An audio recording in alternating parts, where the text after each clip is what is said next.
garuu shamarranii walitti Akka biyya lamaan itti kana. Akka biyya lamaan itti kana dabaatan yaa gaaggoodha itti kana moo biyyumatti.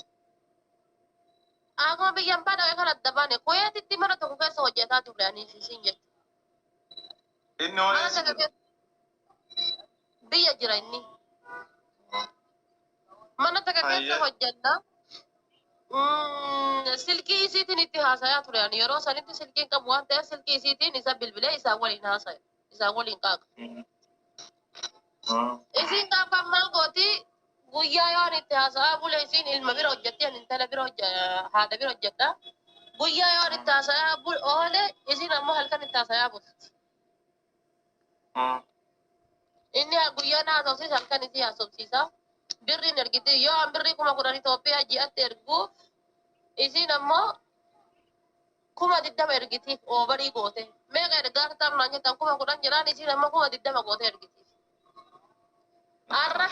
Rakkoonti wanni dhiirri na jibbituun birriidha. Birrii baasuu tanan jaaladhu. Birrii tana irratti dhiiraan adda bayallee.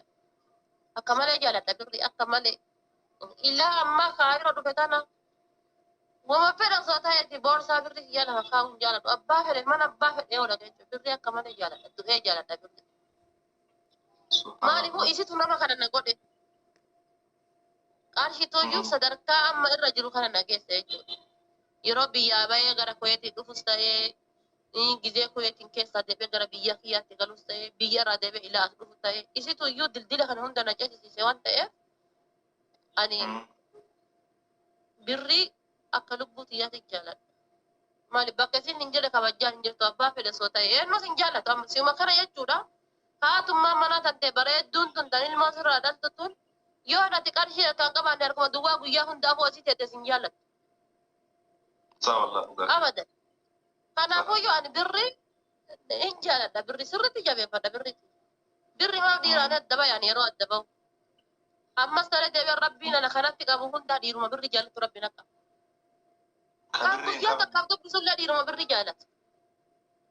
Subhanallah. Guyyuma takkaaf kan dubbisullee wanni kun maanne ayidaa na dhiba bakka. Qaalli wayii dhaqadhu bakka xawannoo kana wayii jedhee bakka gaafii natti ta'a. Guyyaa takkaaf kan dubbisullee kama birrii jaallatu rabbiin natti. Amma gosa isaa dhiisee dhiira tokko yeroo wal baradhu fageenyi ati qarshiifati walirraa qabdan akkamii birrii tan akkamitti qabattaa akkamitti on bakka hin jiraa miti waan kana gaafachuu eegalee namni gosa gaafata jennaa.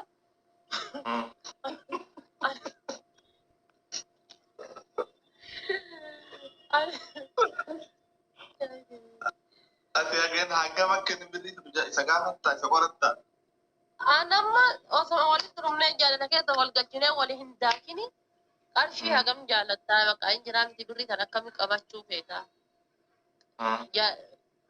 Achirraa ni barakaa jechuun waan tokko laali kan ni barta haasofsiiftee yeroo jette jechuun ni barta. Akkasitti wanna jedhu jechuudha. Dhiira kana lama rabbiin natti qaba. Takka ta birrii jaartii jaala birrii jaalatti. Takka ammoo takkunoo birrii osoo toltee eessa osoo hin jiraa miti baankii keessaa miti hudduu keessa kaatan jedhanii hudduu keessa qulfiitti qullafee achi kaachuu barbaadu. Rabbiin akkasii natti qaba.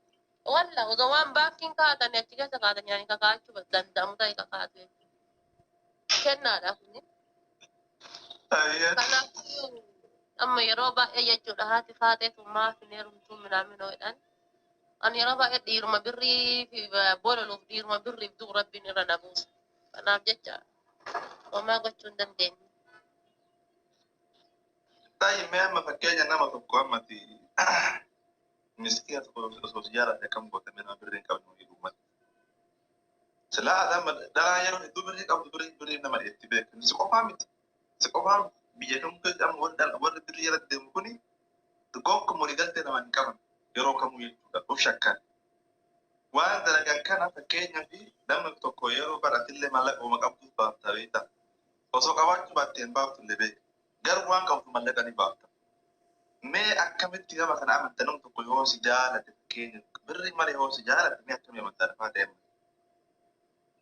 Mee akkamuu dandeessa tayyee. Ati ija keetiin ni agarta. Dahaan kun hin jiraa beeki. Dahaa jechuun yookaan ammoo dhiira tokko miskiina waa hin qabne jechuun qarshii dhabee waan oolee buluun dhabe kana yoo qabaate kanaan si gargaare qarshii jaalamu. صح Amma gariin سمو dahaa jedhanii dahaa waa hundaan dahaati jira jechuudha. Ka waa hundaan dahaa, ka ciisa siree irraatiin dahaa, ka qalbiidhaan dahaa, ka qarshiidhaan dahaa, ka waa hundaatiin dahaati jira. Dahaa akkasisan hin fedhu anam. Anamma ka fooqii qabutti heerumurra hiyyeessatti heerumurra fida. Hiyyeessa sammuu qabu jechuudha. Dahaa waa hundaan dahaa kana hin fedhu garuu. Amma gariidhaan hiyyeessa jedheetti hin jiraa miti jireenyuma mini ingilisii takka ta'a.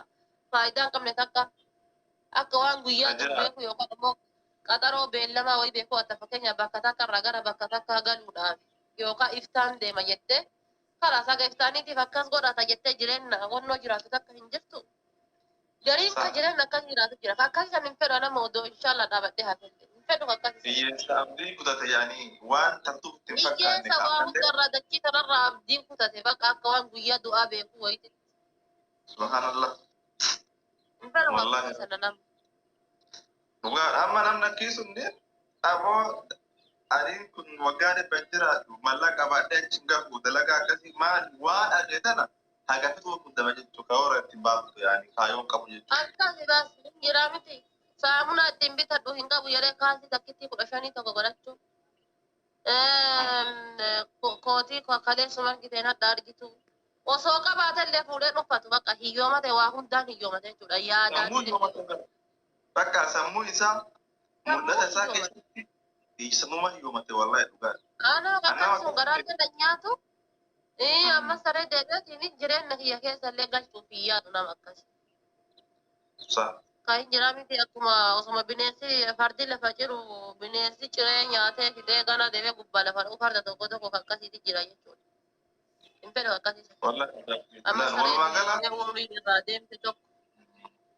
Walumaa gala dhaggeeffadha maammotu jechisi jette kuni namni haga fedhe hiyyoomatus haga fedhe mallaqa dhabus irraa hiyyummaan akka hin mul'anne nama sana irraa bororummaa mallaqa akka hin mul'anne akka wasa koone akka hin turooyne yeroo dubbatu yaada gahaa dubbatu si galee aniin mallaqa qabu jettee gabbus hin qabu jechuudha. Bakka isiin akka mallaqa qabu. Dammaqaa ta'uu qaba. Fakkeenyaaf dammaqaa nama dammaqaa ta'uu qaba. Karaa osoo hin taane dammaqaa oma kamiinattu. Ana fakkeenyaaf hiyyeettidha qarshiin qabu erga fayyaa qabaadhee dammaquu qabu. Tokko qarshii qabu irratti haa hirkadhee jiraadhu yeroodhaan. Amma fakkeenyaaf hamiidhaaf hin jenne dhiifama naa godha yookaan ammoo diqqeennaaf hin jenne fakkeenya nama wayii isinii kaasa. Nama isin hunda miidiyaa kanarratti beektan jechuudha. Maqaa kaasee No jechuun hammeen baddummaaf hin jedhu beeki nama kana yeroo waan nama kanaa dubbadhu baddummaadhaaf hin dubbadhu. Hammeenya isaatiif hin dubbadhu jechuudha. Waan dinqisiifadhe tokkoof dubbadha. Dhiifama naa godha nama isin beektanii hiyyummaaf illee dura hiyyeessa ture amma waan akkanaati jechuudha. Hammeenya takkaaf hin dubbadhu. Maqamaan kaasee ati fakkeenya fudhaa jiratti. No jechuun fakkeenyaaf dubbadha bar fakkeenyaaf dubbadha. Namni sun namni irraa dubbachuu barbaadu maksimaan kee namni hin beekne hin jirtan hundi kennaa hin beektanii jechuudha. Jalqaba yeroo isin laaltanii diikoorii ta'ee wannos ta'ee bakka waa beeksisa minaaminas ta'ee kan namaa beeksisaa turte jechuudha. Feemasiidha namni hunduu ni beeka. Kan namaa beeksisaa turte qarshii dhabdeeti miti garuu haa ta'u garuu sappoortii nama godhaa turte jechuudha. Amma deemteetiin jechuudha diikoorii san kan ofii banattee ofiiti jechuudha. Kan gara yookaan wannoo namaa keessa dhaabattee beeksiftu amma kan ofii keessa dhaabattee jechuudha. Argite ati yoo hiyyeessallee taate yookaan yoo qarshiillee harkaa dhabde hadda yoo mana kan koo dhaabatte boru mana kan kee dhaabachuuf yaaduun dirqama. Jireenya keessatti jechuudha. Anama fakkeenyaaf gaafa biyya kanatti bu'u nama hin beeku lafa hin beeku mana reeddii aadamitti bu'u. Reeddii aadamitu na fuudhee jechuudha. Mana reeddii aadam jidduu aslimaatii fi jidduu reeddii aadam deemaa ture jechuudha. Hadda garuu alhamdulillahi ji'a lama booda mana kiyya keessa jiraa jechuudha. Guyyaa san mana isaanii ture hadda mana kiyya keessa jiru. Ati hanga dandeette tokkoon namarraa uf danda'u waan jedhamu kan jiraa miti waan dandeettu uf danda'u. Amma gariin hin jiraa miti dhufeetuma sirratti akka dullattii arabaa jechuudha. Dullattii arabaa kan qarshiin si kireeffate mana fincaanii geessaa deebisan.